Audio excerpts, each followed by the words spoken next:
오늘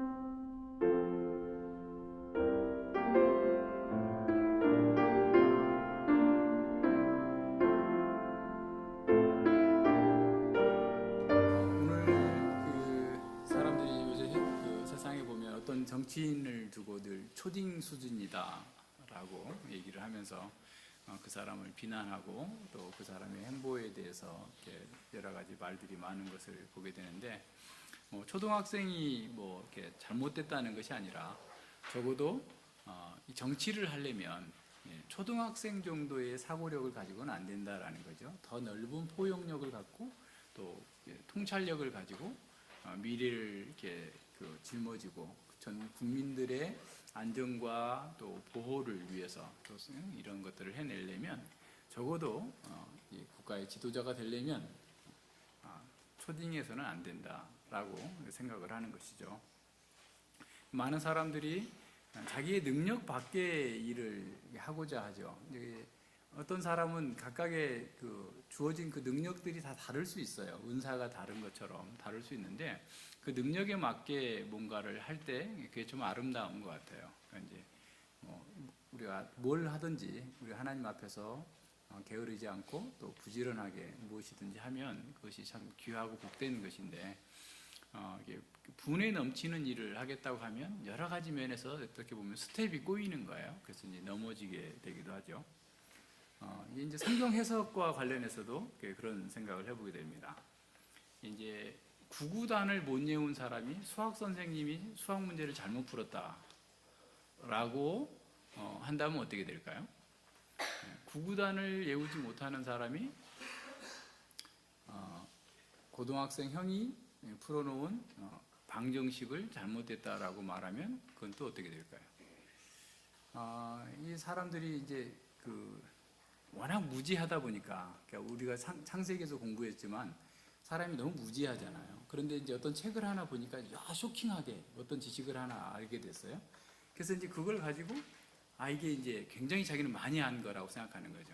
그러니까 이제 초등학생이었다가 보통 중학생이 되면 자기가 초등학생들하고 이제 어울리고 싶지 않을 정도로 자기가 많이 컸다고 이제 느끼는 그런 느낌이 있어요.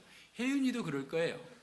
자기가 지금 초딩이라서 모르는데 혜윤이가 중딩이 되면 이제 초딩들하고 안 놀려고 할 거예요. 일반적인 경향이, 저도 그랬어요. 그러니까 초등학교 때는 그냥 먹고 다니다가 중학교 되면 이렇게 군복처럼 이렇게 막 교복 입고 시커먼 거 이렇게 입고 여기다 호크도 차야 돼, 이렇게 일본식 차고 막 다니면 초등학생들은 아주 나 얼마 몇 달 전까지 초등학생이었는데도 초등학생들하고 막 엄청난 거리가 있는 것처럼 이렇게 느껴지는 이런 것이죠. 그러니까 사람들이 성경에 대한 진리도 잘 모르다가 어떤 거 한 가지 알게 되면 막 다 한 것처럼 이렇게 생각을 합니다. 그래가지고 성경 해석의 기본 원칙도 알지도 못하는 사람들이 누구의 해석이 잘못됐다, 또 어떤 구절만 딱 잡아 떼가지고 환원주의적으로 해석을 하면서 그 본문의 의도를 완전히 왜곡해가지고 다른 사람들을 공격하는 이런 것들을 보게 되죠. 이제 그런 사람들이 좀 더 나가면 이제 이단에 가까워지게 되고, 더 나가면 이제 거짓 교사가 되는 거죠. 베드로 사도가 우리 지난 시간에 봤던 것처럼 교회가 지금 수많은 어려움들이 있어요. 고난이 있을 거예요. 그리고 그 고난의 주로 내부적인 고난인데 거짓 교사들의 고난, 미혹이죠. 근데 그 거짓 교사들은 인간의 정욕을 부추깁니다. 그 정욕이라는 것도 우리는 그냥 어떻게 보면 음란과 이런 세속적인 추구 이런 것으로만 생각할 수 있지만, 지식적인 종교 욕구, 그러니까 지식적인 욕구, 관념적인 유희, 이것도 하나의 미혹의 대상이에요. 나만 깨달았어, 우리만 알 수 있어, 비밀이야 라고 하는 것들이 2장 후서에서, 베드로후서 2장에서 계속해서 그런 것들이 언급이 되고 있어요. 그래서 지금 베드로 사도는 성도들이 그런 거짓 교사들의 미혹에 넘어가지 않기 위해서 성장해야 된다라는 것을 앞서 얘기를 했고, 두 번째로 성경 해석에 대해서 분명하게 원리를 가지고 있어야 된다라고 하는 것을 가르쳐주고 있는 거죠. 특별히 베드로 사도는 이제 곧 하나님께 소천할 그런 시기가 가까워졌음을 스스로 지금 알고 있어요. 그러면서 지금 12절과 계속 12절과 15절에서 생각나게 하려 한다. 생각나게 하려 한다라는 말을 계속 이렇게 반복해서 쓰고 있습니다. 그러니까 기억하라라는 거예요. 너희들이 이것을 이미 알고 있고 진리에서 쓰나 내가 항상 너희로 생각하게 하려 하노라 그랬어요. 자, 생각나게, 기억나게 하기 위해서 내가 다시 반복한다. 13절에도 내가 이 장막에 있을 동안에 너희를 일깨워 생각하게 함이 옳은 줄 여기니 너희들이 생각하고 기억하게 하는 것이 내가 옳다라는 것을 다시 한번 생각해 본다라는 겁니다. 이는 우리 주 예수 그리스도께서 내게 지시하신 것 같이 나도 이 장막을 벗어날 것이 임박한 줄 압니다. 곧 죽음이 가까워졌다는 것을 본인 스스로도 알고 있어요. 자, 그렇기 때문에 15절에 내가 힘써 너희로 하여금 나의 떠난 후에라도 필요할 때는 이런 것을 생각나게 하려 하노라. 그러니까 평소에 성경 공부를 많이 해야 되는 이유가 뭐냐면 공부를 했을 때 필요할 때 생각이 나요. 마치 이제 지금 내가 창세기를 공부했고 십계명을 공부했고 하나님 나라를 공부했고 산상수훈을 공부했고 사도행전 로마서 요한계시록을 공부했는데 좀 나하고 무슨 관계가 있을까 혹시 그래서 나의 삶이 변화가 안 되니까 그냥 이건 뭐 괜히 그냥 공부만 하는 거 아니야 시간만 보내는 거 아니야 라고 생각할지 모르지만 우리 안에 들어와 있는 지식이 필요할 때 그게 딱 생각이 나게 성령님께서 기억나게 해주시는 거예요. 그래서 그 문제를 풀어나가는 방식인데 지금 베드로 사도는 너희들이 다 알고 있는 거 전제한다. 그렇지만 이걸 꼭 기억해라. 이걸 기억해라. 기억해라. 기억해라. 그러니까 평소에 우리가 열심히 공부하고 그리고 공부한 내용을 가지고서 어떤 문제가 있을 때 찾아보는 거예요. 이 어떤 아내와의 관계에 문제가 터졌다. 그래서 막 아내가 미흡다. 그냥 미워서 어떻게 하면 어떻게 하겠다 했을 때 그 관련된 말씀을 생각해봐요. 왜 아내가 그렇게 행동했을까? 내가 이렇게 반응하는 게 맞을까? 또는 내가 이렇게 하는 것을 하나님께서 어떻게 보실까? 이미 주어진 말씀들을 가지고 다시 한번 이렇게 기억해 보세요. 그러면서 하나님께서 원하시는 것이 무엇인지를 더 찾아내면 그렇게 순종하게 해달라고 기도하는 거예요. 기억하는 것. 기억하고 다시 나의 삶으로 말씀을 가져오는 것. 이것이 성도들이 어려움과 고난과 거짓 교사들을 이겨낼 수 있는 방법입니다. 베드로 사도는 거짓과 또 이 고난의 거짓 지식을 가지고 오는 거짓 교사들.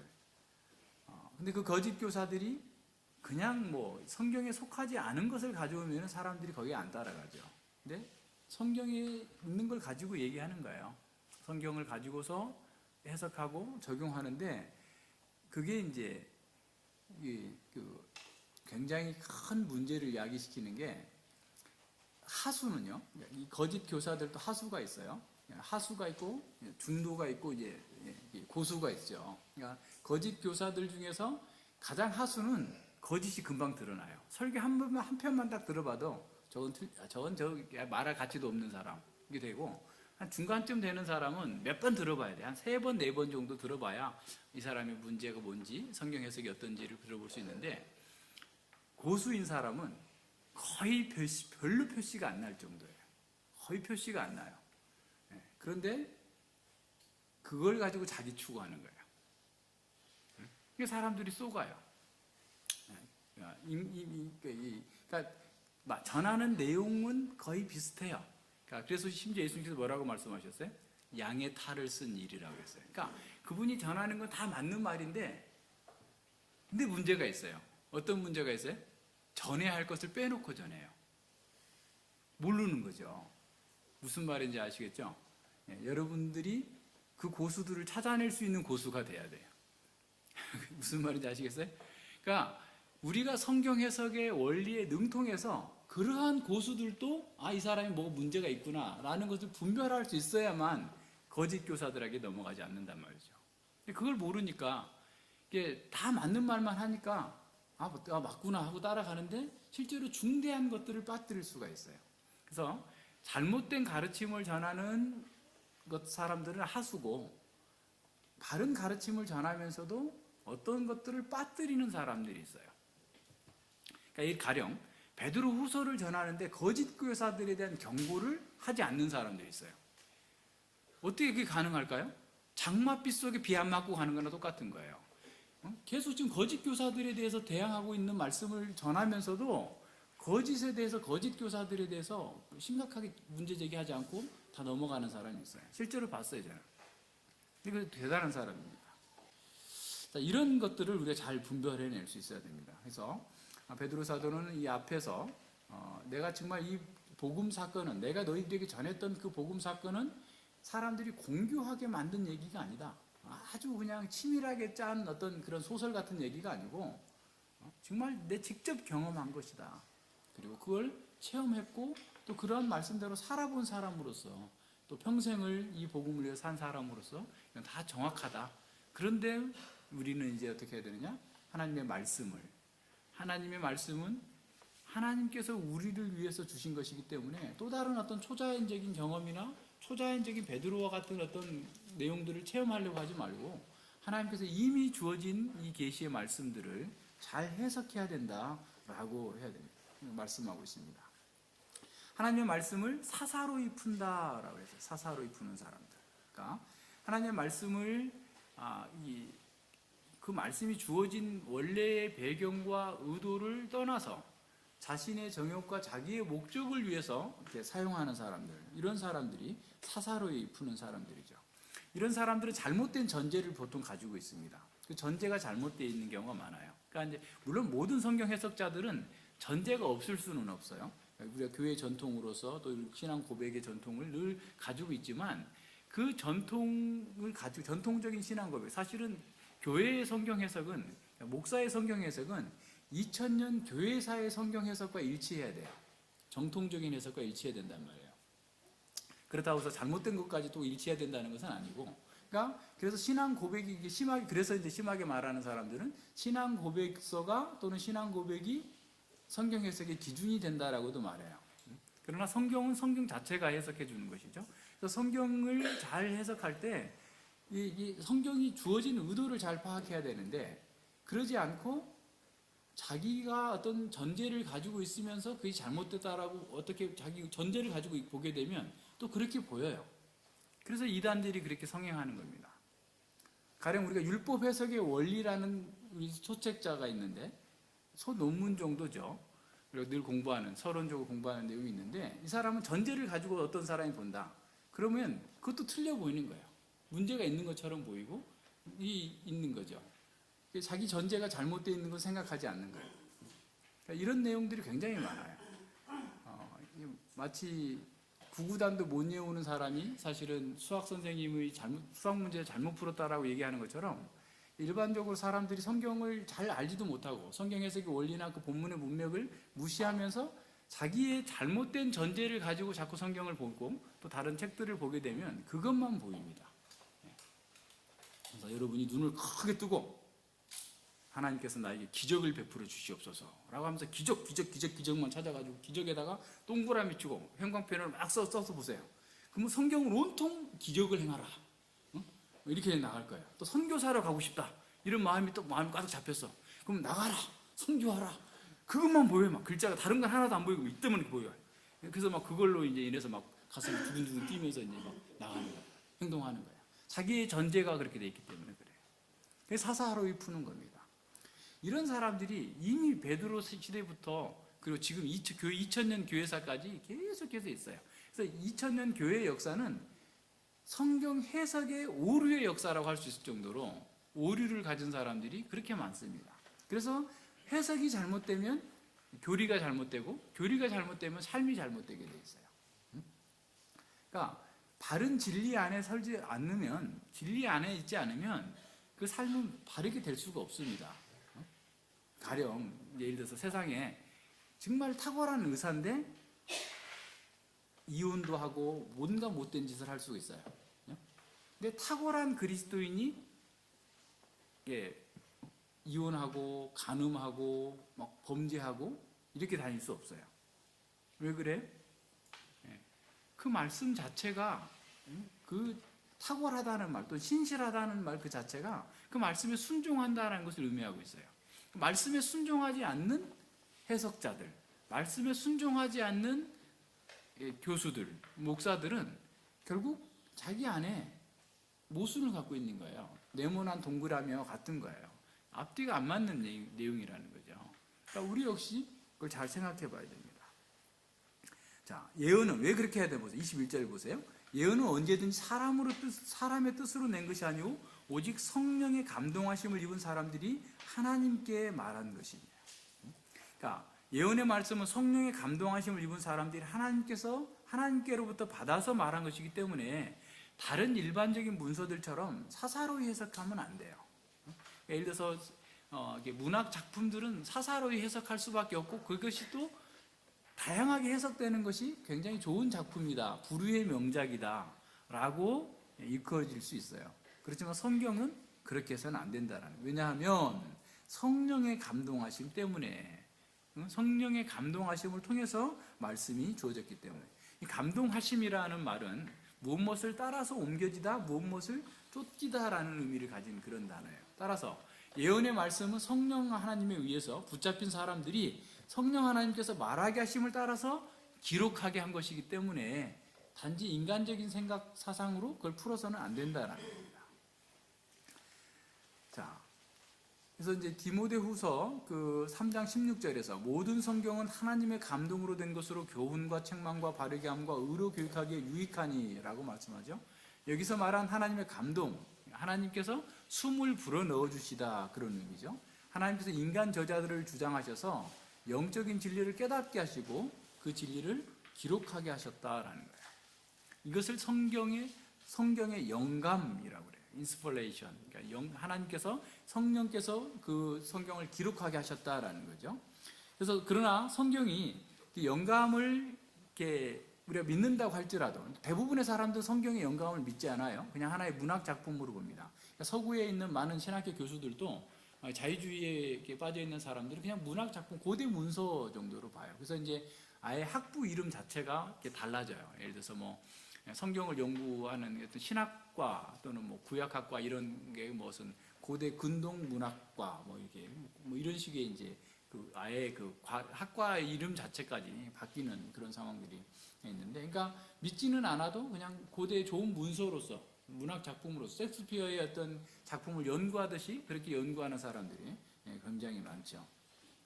자, 그러나 성경이 하나님의 영감으로, 성령의 영감으로 기록됐다라고 하는 것은 하나님께서 선지자들 또 그 성경을 기록하는 사람들을 그 말씀을 깨닫도록 하시고 그 깨달은 말씀들을 삶으로 체현하면서 그걸 기록하게 하셨다라는 성령 하나님의 어떤 특수한 사역이에요. 성령님께서 그걸 기록하게 하신 겁니다.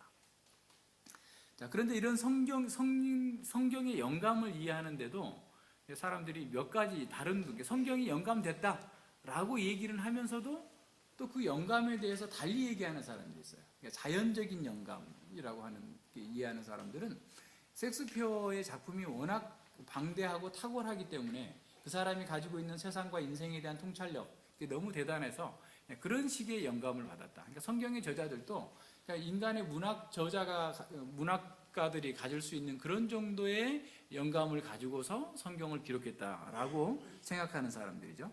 그렇기 때문에 그런 사람들은 성경이 하나님의 말씀으로서의 권위를 인정하지 않는 거죠. 그것은 성경 자체의 증거를 무시하는 것이고 그들 속에서 하나님의 말씀으로서의 성경을 또 그 생명력들을 체험해보지 못했기 때문에 그래요.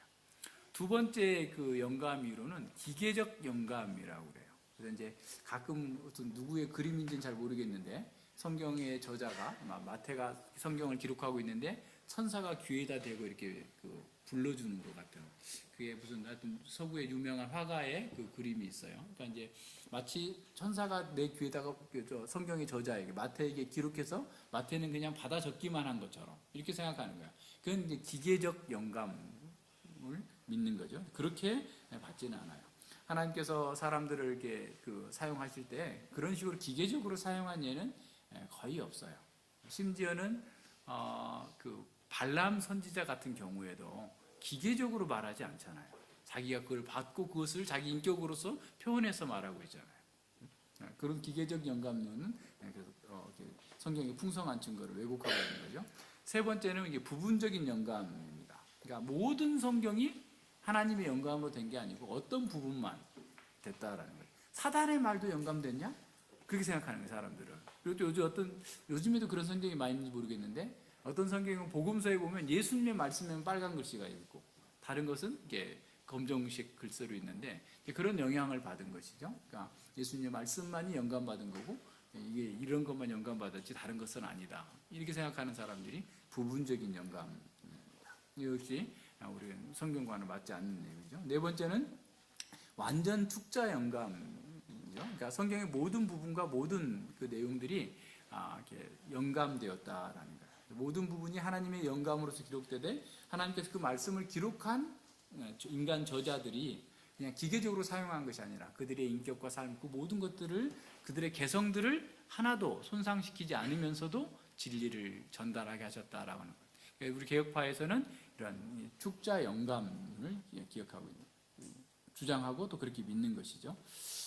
그래서 이 성경의 저자들마다 특색이 있어요. 베드로가 쓰는 그 베드로 전후서의 어떤 특성이 있고, 사도 요한이 쓴 글의 특성이 있고, 마태가 쓴 글의 특성들이 있어요. 그 사람들의 그 인격과 그 사람들 속에서 이루어지고 있는 것들에 대해서 하나님께서 다 사용하시면서도 하나님의 뜻을 잘 이루어 나가시는 겁니다. 그래서 각각의 우리의 은사가 다 다르잖아요. 어떤 분은 운동을 잘하고, 어떤 친구는 음악을 잘하고, 이런 각각의 은사들을 다 하나님께서 사용하셔서 하나님께서 원하시는 대로 사람들을 이렇게 필요할 때 쓰시는 것처럼, 성경의 기록자들의 그런 스타일들이, 문체라든가 이런 게 다 달라도 그것을 통해서 하나님께서 나타내고자 하는 진리를 잘 드러내시는데, 그러나 하나님께서, 성령님께서 함께 하셨기 때문에 어떤 오류가 없는 거예요. 그러니까 이런 면에서 우리는 성경의 축자 영감서를 믿는 겁니다. 자, 우리가 이런 의미에서 축자 영감의 교리를 분명하게 알아야 되는 것은 성경의 권위를 지키기 위함인 거예요. 그러니까 성경의 권위를 인정할 때만이 성경이 하나님의 말씀으로서의 권위가 있다는 사실을 인정해야만이 성경이 우리의 삶과 인생과 신앙의 절대적인 표준으로서 받아들일 수 있기 때문에 그렇습니다. 그래서 성경의 그런 영감이나 또는 이렇게 삼위일체론이라든가 등등의 이런 교리들이 계속해서 도전받아 왔어요. 19세기 이후에 특별히 자유주의자들, 또 이런 계몽주의 사상의 영향을 받아서 사람들은 계속해서 성경의 권위보다 인간의 이성의 권위를 더 높입니다. 그러니까 사람이 이성적인 판단을 가지고 성경에 이것은 받아들이고 이것은 아니고 자기가 기준이 되는 거죠. 오늘날은 과학을 근거로 해가지고 이것은 과학적이고 이것은 맞지 않고 이렇게 해나가는 것처럼 잘못된 그런 이론들이 아주 득세하면서 이 교회가 붕괴가 됐죠. 그래서 서구의 교회들은 거의 붕괴 직전에 있는 그런 상황이에요. 지난번에도 한스 마리스 교수님 오셔가지고 북유럽, 그러니까 원래 그 루터교거든요. 그쪽에 스칸디나비아 국가들이 그 루터교인데 교회 출석률이 1%도 안 된대요. 나름대로는 기독교라고 얘기하지만 교회를 안 나가는 거예요. 사회복지도 잘 돼 있고 세상 즐기는 게 너무 편한데 교회를 왜 나가냐, 이런 식으로 나가고, 이렇게 목사들은 정부에서 그냥 월급 받고 그냥 자기들도 놀고, 그래서 유럽에 있는 교회는 여름에는 한 달 동안 휴가예요. 문 닫아요. 그런 식이 되니까 사람들이 더 어려워진 거죠. 그래서 왜 그런 것들이 왜 왔느냐라는 것은 성경의 권위에 대한 도전 때문에 그런 거예요. 그러니까 성경을 하나님의 말씀으로 받아들이지 않기 때문에 성경이 뭘 말하든 그냥 여러 가지 다른 어떤 세속주의적인 관점에서 이렇게 바라보면서 성경의 권위를 이렇게 인정하지 않으니까 특별히 공부할 이유가 없게 되는 거고, 성경을 공부하지 않기 때문에 결국은 교회 가운데서 생명력이 사라지게 되고 교회는 문 닫아 버리게 되는 이런 상황이 나타나게 되는 거죠. 자, 따라서 우리가 진정으로 하나님 앞에서 성령의 영감으로서 이루어진 하나님의 권위 있는 말씀이다라고 받아들인다면 우리는 우리의 삶 속에서 정말 그 하나님의 말씀의 권위에 따라서 살고자 하는 내용들이 나타나야 되는 거죠. 한 사람이 하나님의 사람인지 아닌지를 알아낼 수 있는 가장 큰 시금석이 뭐냐면, 하나님의 말씀의 권위에 자신을 순복하느냐, 아니면 자기 나름대로 그건 그런 얘기고, 그건 그냥 기독교 사는 얘기고 하면서 자기 방식대로 사는 거예요. 어떤 사람은 자기는 교회를 한 달에 한두 번 나가고 대신에 아무리 술을 많이 먹었어도 아내와 딸은 교회까지 데려다 준다. 중간에 일어나가지고 그렇기 때문에 자기 스스로 난 신실한 사람이다. 이런 사람도 있어요. 자기가 기준인 거죠. 신실함이 자기가 기준이에요. 자기는 나름대로 도덕적으로 살고 뭐 이렇게 하니까 그게 신실하죠. 자기 입으로. 그럴 수도 있어요. 다 자기가 기준이니까. 근데 우리는 성경이 기준인 거예요. 그러니까 성경의 권위를 내가 인정한다는 것은 성경에서 말씀하고 있는 하나님께서 우리에게 주시는 그 말씀을 절대적으로 받아들이고 그 권위 앞에 내가 순종하겠다고 나가느냐, 그런 문제죠. 그러니까 어제도 우리가 책상을 이렇게 옮겼다 저렇게 옮겼다 이쪽 방에 옮겼다 저쪽 방에 옮겼다 뭐 여러 번 했어요. 여자 성도님들 이렇게 하자, 남자 성도님 이렇게 하자, 또 다시 바뀌었다가 뭐 이게 몇 번 바뀌는데 제가 그랬어요. 저는 진리 아닌 건 다 양보할 수 있다. 다수결로 하자. 그죠? 예. 진리가 아닌 것은 양보해야지. 목사가 다 옳은 게 아니잖아요. 그죠? 근데 여러분이 바꾸는 게 좋은 것 같아요. 제가 봐도 잘 바꾸셨어요. 최종 결정은 누가 했는지 모르겠지만 예. 바꿀 수 있어요. 그러나 우리가 하나님께서 우리에게 말씀해 주신 것에 대해서는 타협하거나 또는 뒤로 물러서거나 할 수 없어요. 다른 일반적인 것이 얼마든지 할 수 있죠. 왜냐하면 하나님의 말씀의 권위에 우리가 순복한다라는 것은 바로 그런 것들을 의미한 겁니다. 내가 아무리 철저하게 신봉하고 따랐던 그런 사상이나 진리를 할지라도 하나님의 말씀의 권위에 맞지 않는 거라면 난 당장 내려놓겠다 라고 하는 자세가 우리 가운데 있어야만 그 다음 단계가 열려요. 그게 안 열리면 그 다음은 아무리 얘기해도 소용없습니다. 그러니까 하나님의 말씀이 정말 이 성경이 하나님의 말씀이라고 하는 그 권위를 인정하지 않고 들어가면 아무리 공부하면들 뭐예요? 그냥 쓸데없는 얘기하는 거죠. 그냥 세상에 무슨 잠언집 읽는 거나 동일한 것 생각하고 하면 생명의 능력과 역사를 경험할 수 없게 되는 것이죠. 그래서 진정한 교회와 진정한 성도는 하나님의 말씀의 권위에 내가 철저하게 순종하겠다고 하는 자세에서부터 시작되는 거죠. 거기에서 교회가 성장하고 거기에서 성도들이 말씀을 통해서 성장해 나갈 수 있는 겁니다.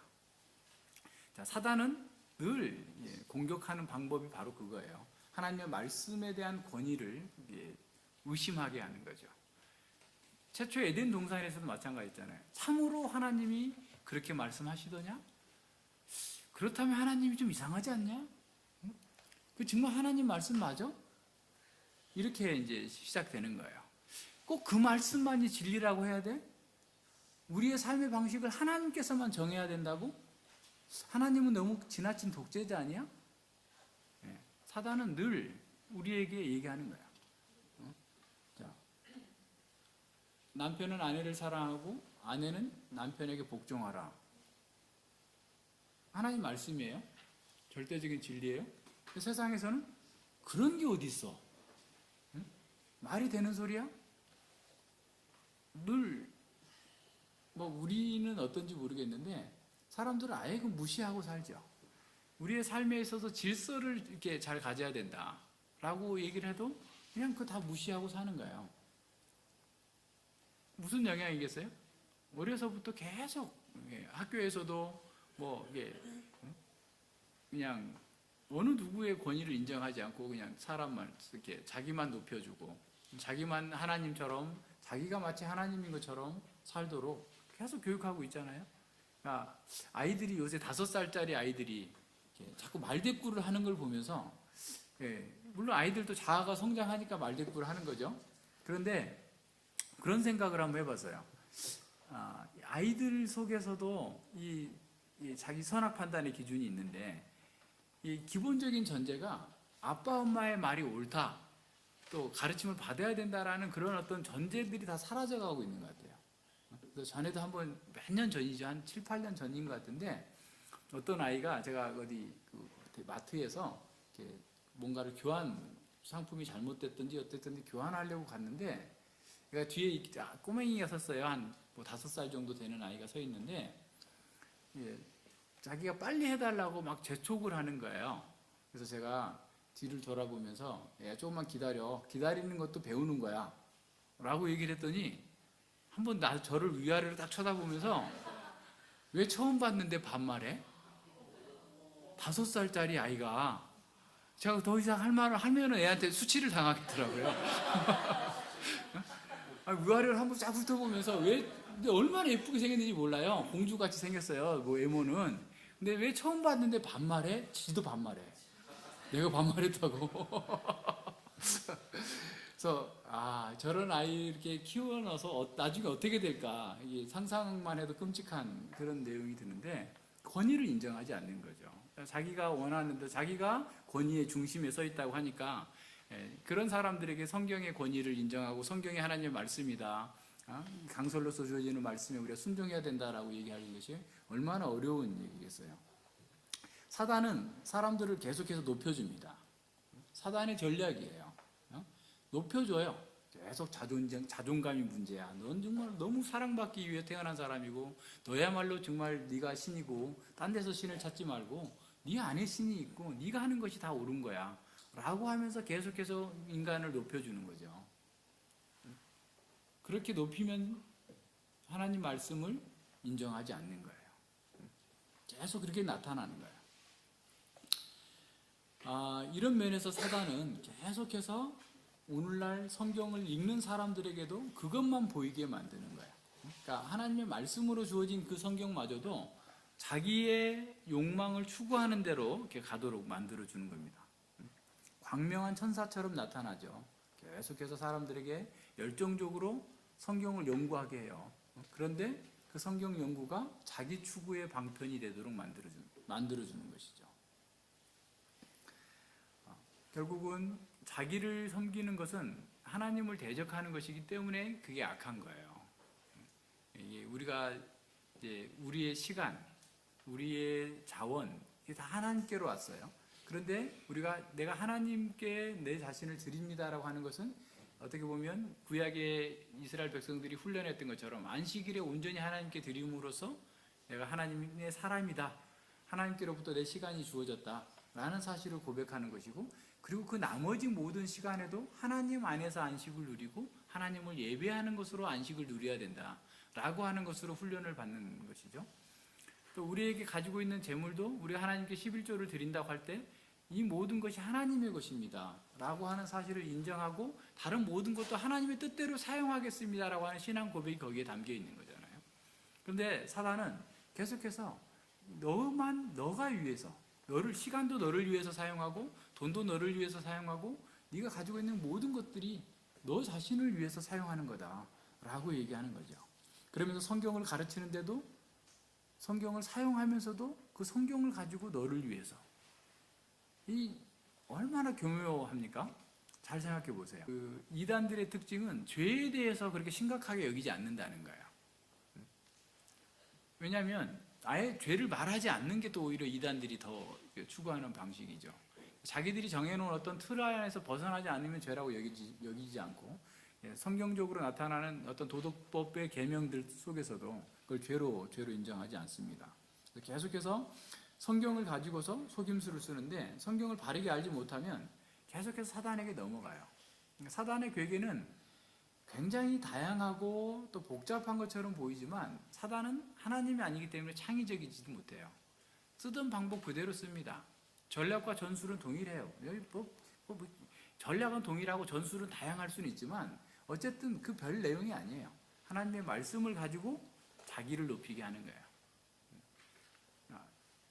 그러니까 만약에 하나님의 말씀을 가지고서 우리가 가지고 있는 육신의 욕망과 또 우리의 육신의 편안함을 추구하게 만들면 그것은 반은 의심해 봐야 돼요. 어떻게 보면 하나님의 말씀을 들을 때 좀 불편해하지 맞아요.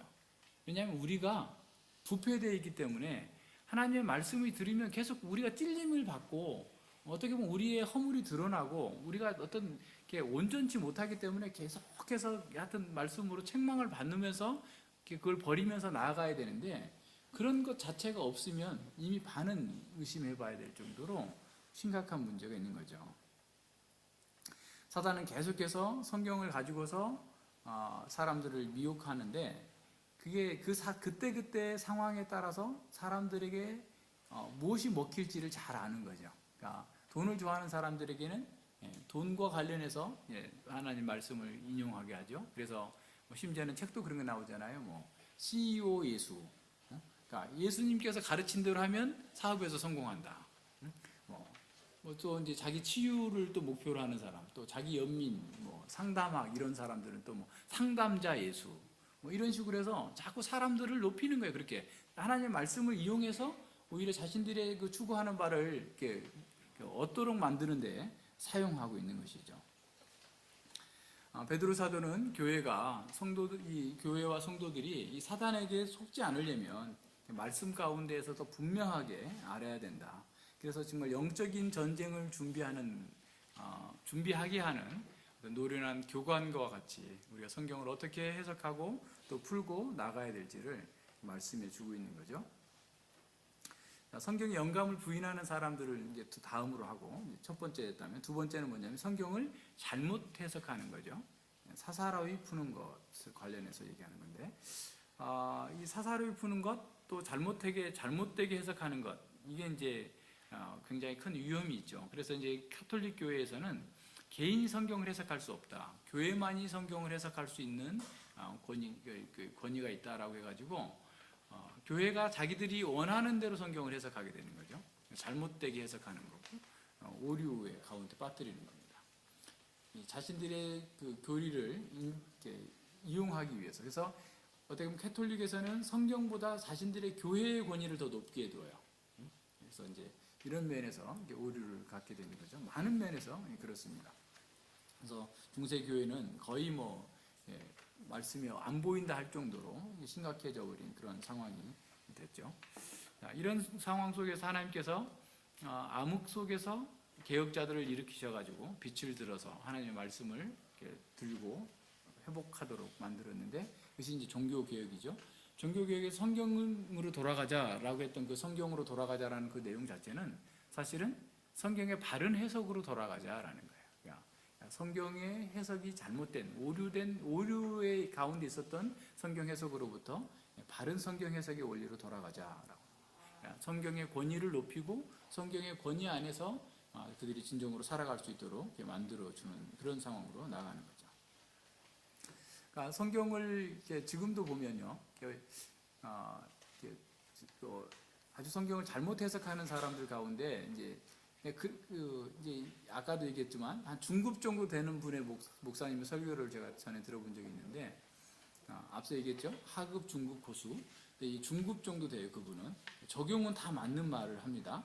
출애굽기 2장 11절과 17절, 15절, 15절까지 하여튼 17절까지 얘기하는데 어떤 거냐면, 알잖아요. 우리가 모세가 자기 민족의 그 괴로운 고통당하는 것을 보면서 애굽의 병사를 죽이고 모래에다 묻어버리고, 그 다음에 이제 또 자기 동족들끼리 싸우니까 야 왜 싸우냐, 우리끼리 잘 지내야지 하니까 이제 그 동족이 야 네가 뭔데, 네가 재판장이야 하면서 이제 동족들마저도 모세를 배척하니까 도망친 그 사건을 가지고서 세 가지 적용점을 찾습니다. 네, 어떻게 말하냐면 주를 위해 산다고 해서 만사형통하는 것은 아니다. 두 번째, 성공과 실패의 기준은 오직 하나님의 뜻에서만 판단될 수 있다. 세 번째, 주를 위해서 산 사람은 반드시 승리하게 되어 있다. 이렇게 얘기해요. 그 말 자체는 틀린 말이 아닌 거죠. 근데 그 본문이 그걸 얘기하고 있느냐라는 거예요. 출애굽기 2장 11절로 17절에서 본문이 그걸 얘기하고 있느냐. 근데 이제 그분의 이제 근거는 뭘 드냐면 뒤에 히브리서 11장 24절과 26절을 인용하는 거죠. 믿음으로 모세는 장성하여 바로의 공주의 아들이라 칭함을 거절하고 도리어 하나님의 백성과 함께 고난받기를 잠시 죄악의 낙을 누리는 것보다 좋아하고 그리스도를 위하여 받는 능욕을 애굽의 모든 부하보다 더 큰 재물로 여겼으니 이는 상주심을 바라봄이라. 히브리서 기자의 평가는 어떤 겁니까? 모세의 전체 생애를 놓고 평가한 거예요. 근데 지금 이 목사님의 문제는 모세의 실패한 것을 승리의 경험으로서 묘사하고 적용하고 있는 거예요. 그러니까 지금 모세는 그렇게 하면 안 됐던 거예요. 하나님의 그 모세가 하나님의 약속을 갖고 있었을 거예요.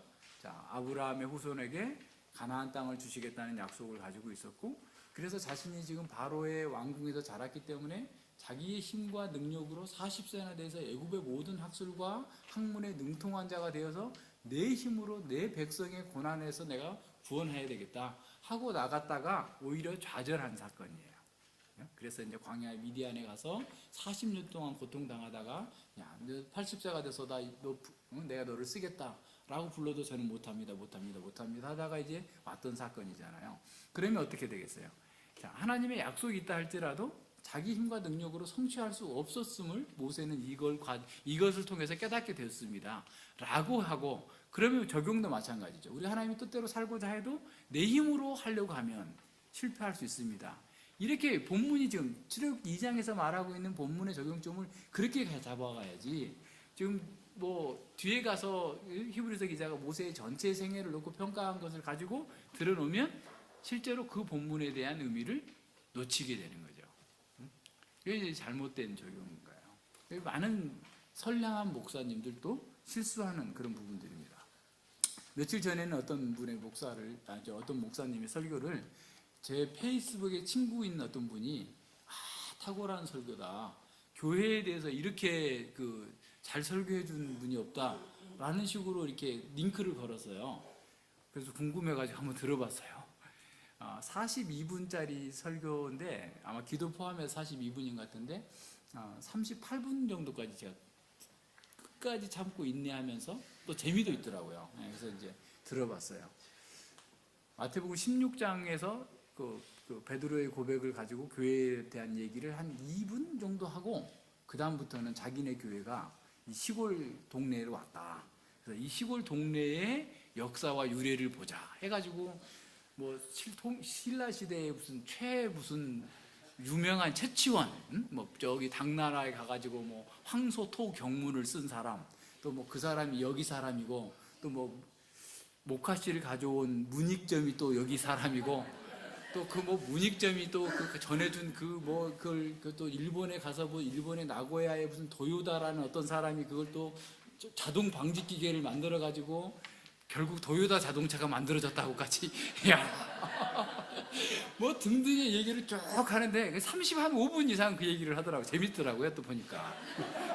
또 뭐 심지어는 맨 마지막에 누구냐면 이성철 씨까지. 이성철이 누구냐면 성철 스님.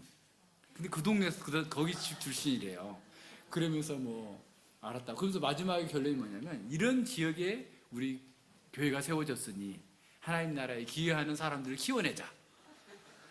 이거예요, 결론이. 어때요, 여러분? 이런 상황이죠. 그러니까 너무 황당한 해석과 적용. 그것도 설교라 그냥 강의를 한다면 몰라요, 그죠? 그게 그냥 우리가 이 동네에 우리가 왔으니, 이 동네가 역사적으로 어떤 동네고 이 동네에 어떤 사람들이 살다 갔는지 그런 사람들에 대해서 우리가 배울 수 있는 게 있으면 배웁시다 라고 하면서 그냥 강의하는 정도라면 혹시나 모르지만, 그걸 하나님의 말씀이라고 하면서 그렇게 그 역사를 다 훑어가지고 내가 그분이 말을 잘하니까 귀에 쏙쏙 들어와요. 그래서 역사 강의를 듣는 게 마치 설교인 것처럼 이렇게 듣는데, 그거는 굉장히 심각한 오류이죠. 그래서 말씀을 이렇게 바르게 해석하는 것, 이것을 잘 이렇게 생각해야 됩니다. 그러니까 사람들이 이렇게 오류를 하고 잘못된 적용을 하는 것들이 쉽게 설명하면 이런 거예요. 자, 개는 동물이다. 고양이도 동물이다. 그래서 개는 고양이다. 이렇게 나가는 거예요. 무슨 말인지 아시겠죠? 자, 성경 본문을 잘못하고 오용해서 쓰는 사람들은, 자, 예를 들어서 모세는 이런 사람이었다. 그리고 모세는 이렇게 또 신실한 사람이 이렇다.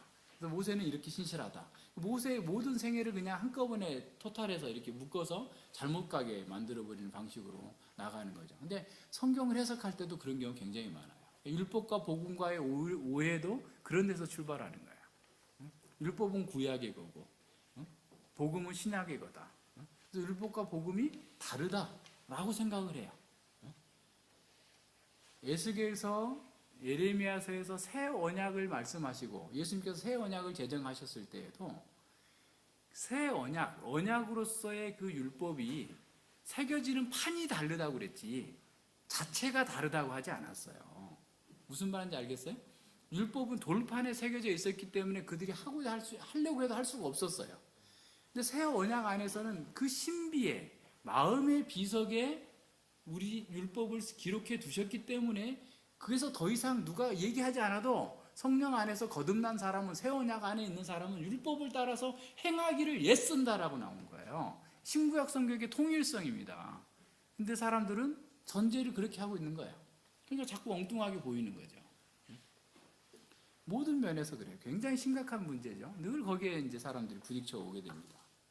그래서 우리는 성경 해석의 바른 원리를 이렇게 잘 가지고 있어야 돼요. 사사로이 풀지 않으면 어떻게 풀어야 돼요? 하나님께서 정말 말씀하신 의도를 잘 찾아내는 쪽으로 풀어야 되는 거죠. 성경 해석의 첫 번째 원리가 어떤 겁니까? 신앙 고백서들이 얘기하고 있는 것처럼 성경 자체예요. 성경이 성경을 해석해 준다라는 겁니다. 잘못된 성경 해석을 하게 되면 자꾸 자기를 이렇게 자기를 넘어가게 되고 자꾸 다른 쪽에서 문제를 찾게 되죠. 그래서 이런 분들 잘 생각하는데 성경이 성경을 해석해 준다라고 할 때 그것은 어떤 거냐면 역사적이고 문법적인 해석을 한다라는 거예요. 무슨 말이냐면 성경이 기록 당시의 역사적인 문맥을 찾는 거예요. 그리고 본문의 문맥에서 그 의미를 찾는 거예요. 그러니까 성경을 읽다가 이게 무슨 내용인지 잘 모르겠다 그러면 상상하거나 다른 어떤 도구를 들어오는 게 아니라 문맥을 살피는 거예요. 그러니까 문학적인, 우선적으로 문학적인 문맥을 찾아야 되겠죠. 예, 앞서 이제 우리가 지금 베드로 후서를 잠깐 보지만 베드로 후서가 왜 기록됐는가, 예, 그 상황적인 어떤 설명들이 본문 안에 다 나와 있어요. 완벽하게는 아니지만, 그죠? 그리고 본문의 문맥을 잘 살피는 거고, 그리고 그 문맥을 살핀다라는 것은 베드로전서뿐만 아니라 신약성경 전체의 문맥, 그리고 신구약성경 전체의 문맥에서 이 말씀을 살펴야 되는 것이죠. 역사적 배경들을 찾고, 이런 것들이 우리에게 가장 중요한 내용들이에요. 두 번째는 어떤 거겠어요? 내용들이 많지만 이게 다 나눌 수는 없으니까요. 네. 두 번째는 사실은 하나님의 말씀을 이렇게 내가 받는다고 할 때 이 저자가 의도한 의미가 성령님께서 우리에게 주시고자 하는 의도예요. 그러니까 저자가 말하고자 하는 의도를 찾는 거예요. 그러니까 우리 전에도 십계명 해석의 원리를 할 때도 행정해석, 입법해석, 사법해석이 있다고 그랬잖아요. 그러니까 저자의 의도가 가장 중요해요. 왜 베드로 사도가 이 얘기를 했는가? 그것이 성령께서 우리에게 주시고자 하는 의미입니다. 1차 독자에게 저자가 뭘 의미했는가? 이거를 살피지 않으면 이게 몰라. 그래서 1차적으로는 저자의 의도와 1차 독자에게 주어졌을 의미를 찾는 거예요. 가령 고린도 전서를 우리가 공부한다면 고린도 교회가 1차 독자예요. 우리는 2차, 3차 독자잖아요. 그러니까 고린도 교회 1차 독자에게 주어진 의미가 어떻게 보면 성령께서 주신 의미예요. 그것을 오늘 우리는 해석의 다리를 건너서 우리에게 적용할 수 있는 겁니다. 그런 면에서 쭉 분명하게 잘 살펴야 됩니다. 그리고 전체 구약성, 신구약성의 유기적 통일성을 이렇게 찾아야 되고요. 많은 면들이 그래요. 여러분 주보에 군데군데 좀 이렇게 해놓긴 했는데 잘 보세요. 이런 의미를 잘 찾지 않으면 우리가 이렇게 오류에 빠지게 되는 거죠. 그 다음에 우리는 그 하나님의 말씀을 이렇게 연구하거나 찾아낼 때, 또 이건 이제 여러분들에게는 별로 해당되지 않을 수 있지만, 어떤 교리를 만들어낸다고 할 때, 어떤 특정한 구절에서만 나오는, 그러니까 성경의 전체에서 반복적으로 나타나지 않는 것들을 교리화하는 것은 굉장히 위험할 수 있어요. 그러니까 가령, 어떤 게 있을까요? 굉장히 많은 부분이 있는데 머리에 이렇게 써야 된다. 그러니까 고린도전서 11장에 나오는 머리에 쓰고서 예배를 드리지 않으면 여자들은 머리에 쓰지 않는다. 이런 것들은 사실은 그거를 딱 한 번에 나오고 그 당시의 문화적 상황과 배경 속에서 이해하지 않고 그걸 그냥 다 머리에 써야 된다. 여자들은 예배 올 때마다 권위 아래 있다는 증거로서 머리에 쓰라라고 하는 것은 위험할 수 있는 거죠. 그러니까 성경에서 여러 가지 다양하게 계속해서 검증을 거쳐야만 되지, 그 검증을 거치지 않고서 이렇게 나가면 안 되는 거죠. 그래서 이제 우리가 다른 사람의 해석들을 여러 번 이렇게 검토해 볼 필요가 있는 것들도 바로 그런 거예요. 그래서 이제 어떤 사람들은 너무 지나치게 환원주의식으로 어떤 부분을 과대하게 평가해가지고 그걸 하나의 교리화해가지고 사람들을 잘못 이끄는 사람들이 굉장히 많은데 그런 부분들도 잘 생각해 봐야 됩니다.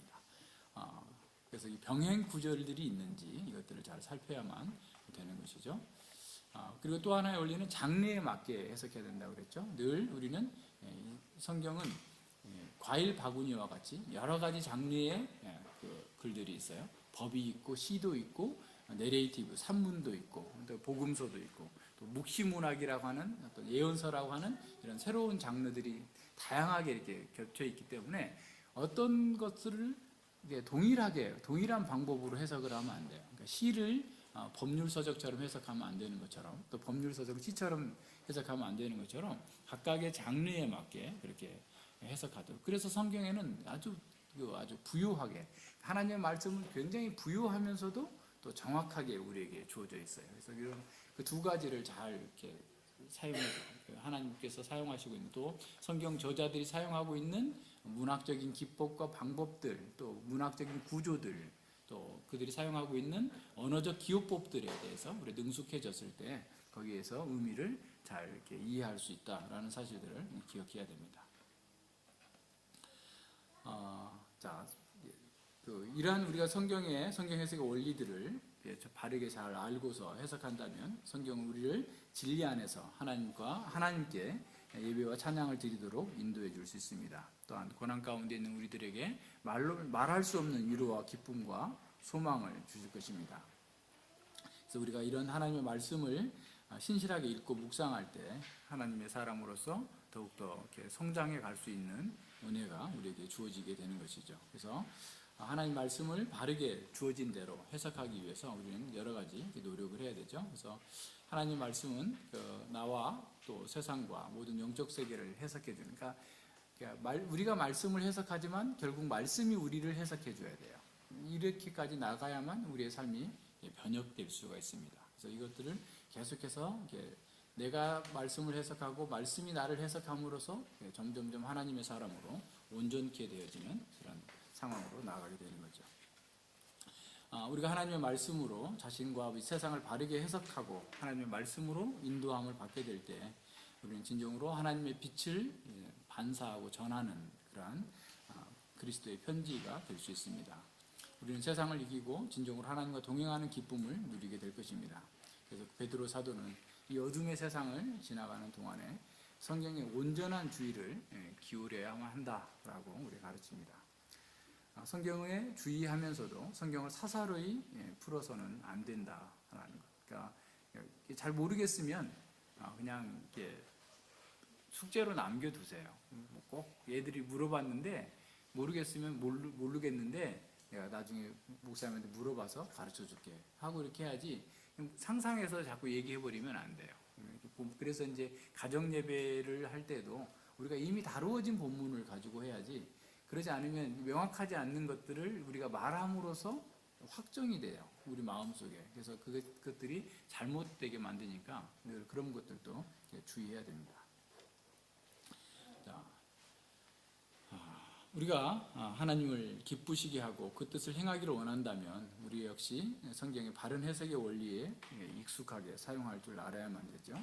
만약 우리가 하나님께서 그 말씀 가운데서 말하고자 의도하셨던 바를 정확하게 이해하지 못한다면, 우리가 성경 해석 원리에 무지한 채 자신의 주관적인 편견으로 성경을 읽고 해석한다면 우리는 하나님의 의도라는 미명하에서 성경을 자신의 목적을 위해서 오용할 위험이 있는 거죠. 또한 미혹하는 자들에게 미혹되어서 이단에 빠지거나 거짓된 안도감에 빠져서 표변실의 청개구리처럼 죽어갑니다. 그러니까 진정한 평안과 거짓 평안의 차이점은 뭐냐면, 진정한 평안은 말씀을 따라 행할 때 주어지는 평안이에요. 거짓된 평안은 말씀 가운데 없으면서도 평안하다, 말씀을 어기면서도 평안하다, 죄 가운데서도 평안하다라고 그래요. 거짓된 평안이에요. 거짓 선지자들은 거짓된 평안을 계속해서 얘기합니다. 평안하다, 평안하다, 평안하다. 예루살렘이 곧 멸망하는 그런 상황에서도 걱정하지 마라. 아브라함 한 사람에게 이 땅을 주셨는데 우리는 지금 몇백만 명인데 우리가 이렇게 살고 있는 이 땅을 바벨론에 파시겠느냐? 절대 그렇지 않다. 평안하다 얘기하는 거야. 죄에서 돌이키라고 얘기하지 않습니다.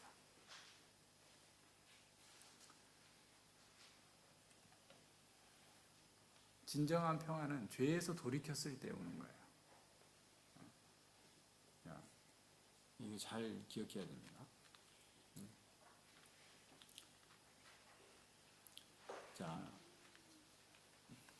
성경 해석의 원칙들을 우리가 잘 이해하고 그 원리를 바르게 해석한다 할지라도 우리가 정말 다른 사람들의 해석들을 늘 참고할 수 있는 그런 겸손함이 있어야 돼요. 그러니까 가령 자유주의자들이 쓴 책에서도 건질 것이 있어요. 왜냐하면 그럴 정도로 우리가 겸손해야 된다는 거예요. 그러니까 우리의 해석이 절대적이다라고 주장하면서 다른 사람들의 책을 보지 않는 사람들 많아요. 목사들 중에. 그래서 어떤 목사는 아예 책 많이 사는 목사를 비난해요. 하나님 말씀을 깨닫지 못해서 맨날 다른 사람 책 보고 간다고. 그럼 자기는 하나님께서 다 말씀을 66권의 말씀을 다 깨닫게 해주셔가지고 설교 준비도 안 한다는 거예요. 그때 다 하는 거야. 그래서 아니 실제로 그런 사람이 있다니까요. 우습죠. 있어요 그런 사람. 근데 그 교회 성도들은 그분이 거의 예수님 같은 거죠. 이렇게 갈 수 있어요. 그러니까 이런 부분들을 정말 그 교만이죠.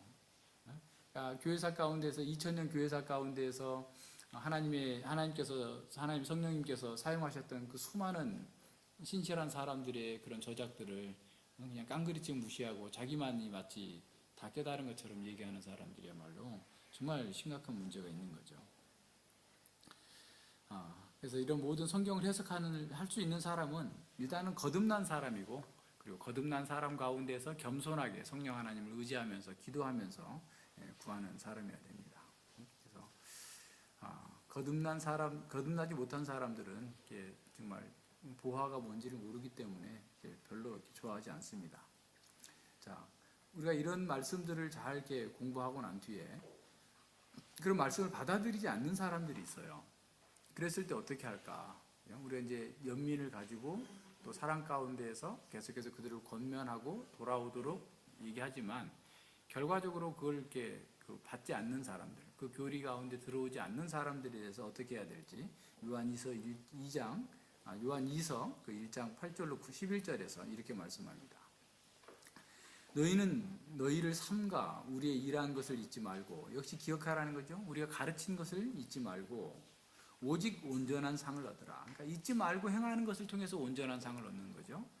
지내쳐 그리스도의 교훈 안에 거하지 아니하는 자마다 하나님을 모시지 못하되 교훈 안에 거하는 사람이 아버지와 아들을 모시느니라. 그러니까 그리스도의 교훈을 거하지 않는 것, 그리스도의 가르침을 받지 않는 사람들은 하나님을 모시지 않는 거예요. 말로는 아무리 얘기를 해도 하나님 모시지 않는 사람이고, 그 교훈 안에 거하는 사람, 그 교훈을 따라 사는 사람이 하나님 안에, 말씀 안에 사는 사람인 거죠.